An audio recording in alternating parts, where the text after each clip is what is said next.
Salam sejahtera bagi kita semua. Mari kita berdoa, mohon bimbingan Roh Kudus sebelum kita mendengar firman Tuhan. Diamkanlah semua suara dalam hati kami kecuali suara Tuhan, agar kami mengerti firman-Mu dan melakukannya dalam nama Tuhan Yesus. Amin.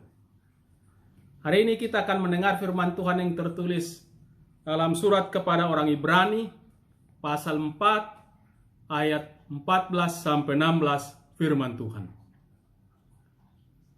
Karena kita sekarang mempunyai imam besar agung yang telah melintasi semua langit, yaitu Yesus, anak Allah. Baiklah kita teguh berpegang pada pengakuan iman kita. Sebab imam besar yang kita punya bukanlah imam besar yang tidak dapat turut merasakan kelemahan-kelemahan kita. Sebaliknya, sama dengan kita, ia telah dicobai, hanya tidak berbuat dosa.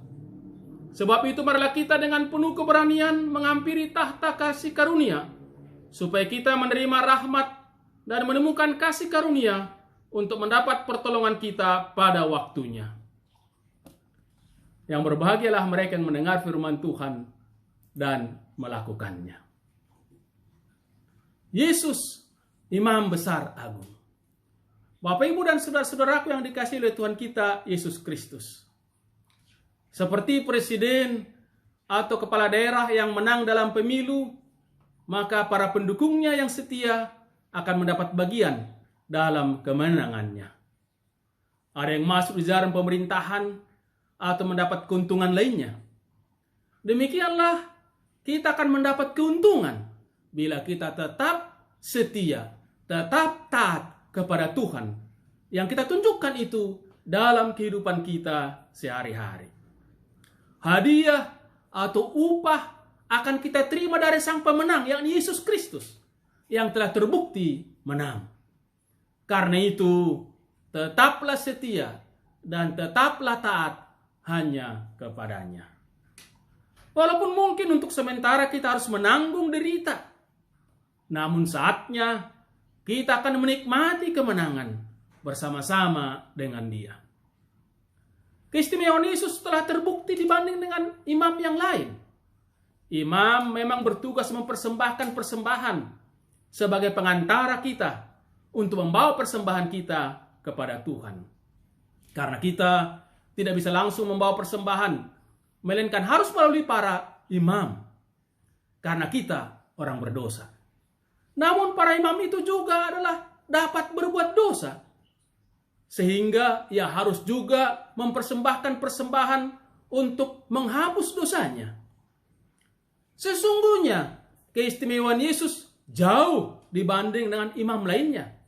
Yesus adalah imam besar agung kita yang tidak berdosa. Ia juga bukan hanya seperti imam pada umumnya, tetapi dia adalah imam yang dapat turut merasakan kelemahan-kelemahan kita. Artinya, dia tahu apa kesusahan dan kebutuhan kita. Karena itu, ia telah menyerahkan dirinya sendiri sebagai persembahan di hadapan Tuhan, agar kita beroleh jalan masuk ke hadirat Allah. Imam biasa hanya mampu membawa persembahan kepada Tuhan, sedangkan Yesus sendiri telah membuat dirinya sebagai persembahan, sehingga kita bisa langsung berhadapan dengan Tuhan dan berada di hadirat Tuhan, di hadapan Tuhan. Melalui pengorbanan Yesus, kita berhubungan langsung dengan Tuhan untuk memohon dan mendapatkan apa yang kita butuhkan. Sebab memang segala kebutuhan kita ada di hadapan Tuhan. Yang sangat penting adalah bagaimana kita bisa sampai kepada Tuhan. Dan melalui Yesus, kita bisa. Sehingga memungkinkan kita mendapatkan apa yang perlu bagi kita. Saudara-saudara, tadi sudah dikatakan bahwa Yesus adalah imam besar yang tahu kebutuhan-kebutuhan kita. Karena itu, ia mengorbankan dirinya menggantikan kita. Yesus tahu kebutuhan kita. Dan kebutuhan kita ada di hadapan Tuhan. Maka dia membawa kita sampai kepada Tuhan untuk mendapatkan segala kebutuhan kita dalam menjalani kehidupan di tengah dunia ini. Yesus sendiri memang berkuasa memberikannya kepada kita. Karena Sebagaimana kita tahu, dia setelah kebangkitannya naik ke surga, duduk di sebelah kanan Allah di atas tahta Bapaknya, yang disebutnya juga adalah Bapa kita. Jadi dia berkuasa memberi kepada kita apa yang tersedia di hadapan Bapaknya. Kenyataan itu juga harus membuat kita sungguh yakin bila percaya kepada Tuhan tidak sia-sia. Percaya kepada Tuhan Yesus tidak sia-sia. Kita akan mendapatkan apa yang perlu dalam kehidupan kita. Sebab benar bahwa yang mengajak kita atau yang hendak memberikan apa yang kita butuhkan itu memang mengetahui dan memiliki apa yang kita butuhkan. Dia pemiliknya.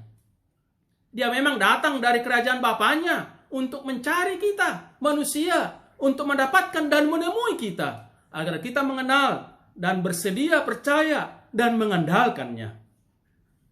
Ternyatalah bahwa tidak sia-sia percaya kepada Tuhan Yesus. Dia patut diandalkan.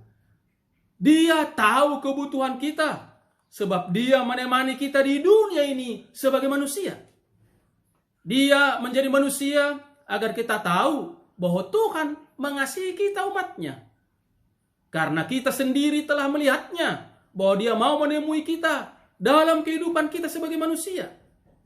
Itu harus meyakinkan kita bahwa dia tahu kebutuhan kita, membuat kita tidak ragu, melainkan percaya dan mengandalkan Tuhan. Saudara-saudara, mengapa hal ini perlu diungkapkan di sini? Karena umat yang menerima surat ini, surat kepada orang Ibrani ini, sedang dalam penderitaan karena percayanya kepada Tuhan. Karena mempertahankan imannya, mereka teraniaya dan sungguh menderita. Ada dari mereka menjadi ragu, apakah benar dan berguna terus percaya kepada Tuhan? Dapatkah Tuhan Yesus diandalkan dalam persoalan kehidupan yang sedang dialami?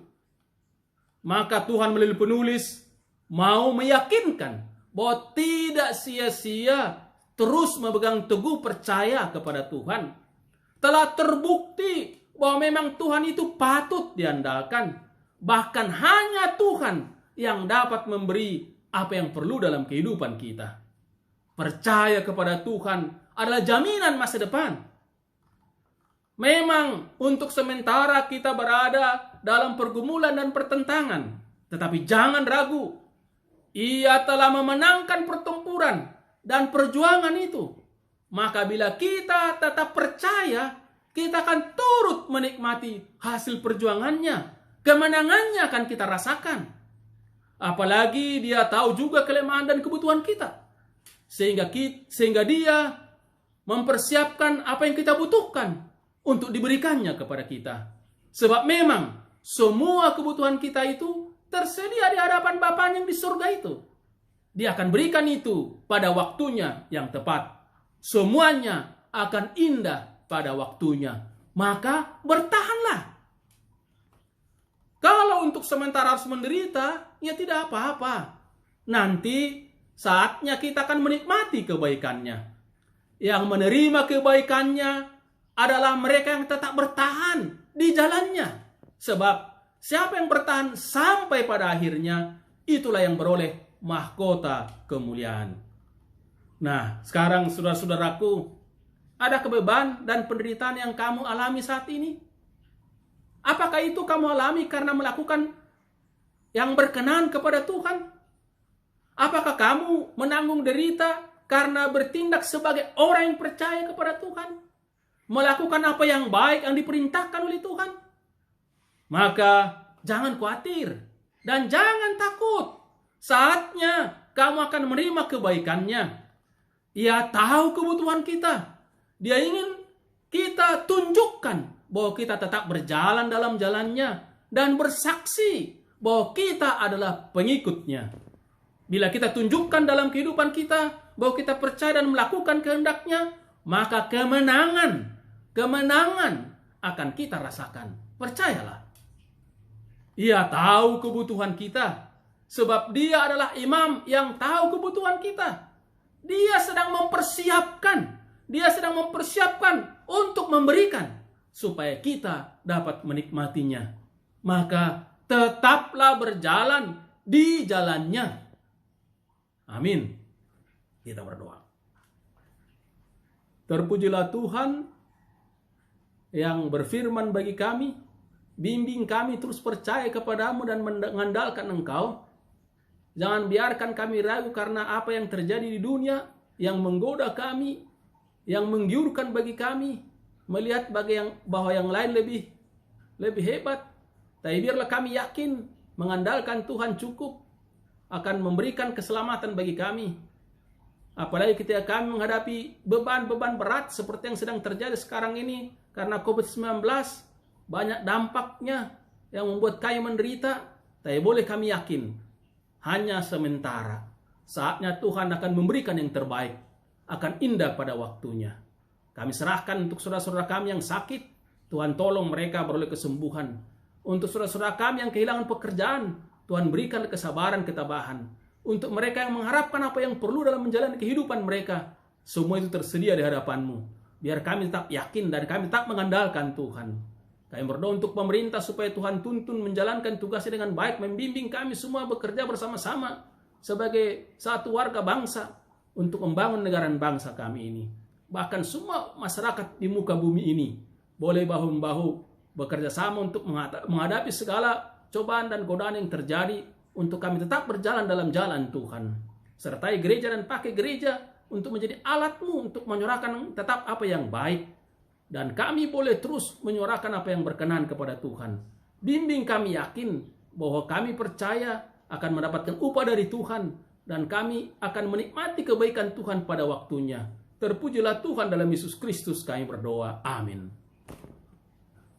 Tuhan menyertai dan memberkati kita sekalian. Salam penuh kasih.